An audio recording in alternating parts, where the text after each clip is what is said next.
حکومت سے کوئی اور کام تھوڑی ہے، تمہیں مطلب حکومت سے کوئی اور کام تھوڑی ہے۔ اور 20 سالہ نوجوان گلناز زندہ جلا دی گئی۔ جانتے ہیں کیوں؟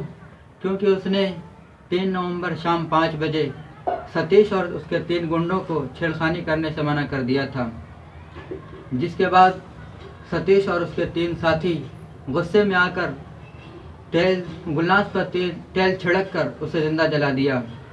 یہ واقعہ اس قدر دل دہلانے والا ہے کہ اگر ستیش اور اس کے ساتھیوں کو پھانسی بھی دے دی جائے تو بہت کم ہے، کیونکہ گلناز وہ خاتون ہے جس کی شادی 4 مہینے بعد ہونی تھی، جس کے سر اس کے والد کا سایہ نہیں تھا، جس کی ماں کپڑے سل کر گھر کا خرچہ سنبھالتی تھی۔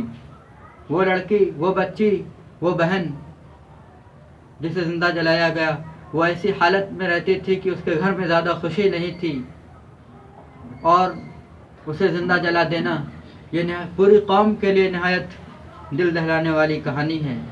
اور ہم تمام سوشل میڈیا پر ایکٹیو رہنے والے نوجوانوں سے درخواست کرتے ہیں کہ جب تک بہار کے ویشالی ضلع کی رہنے والی گلناز کو انصاف نہ مل جائے تب تک social media per #justice for Gulnaz کو نہیں چھوڑنا ہے، اور ہم امید کرتے ہیں کہ گلناز کو جلد ہی انصاف ملے گا۔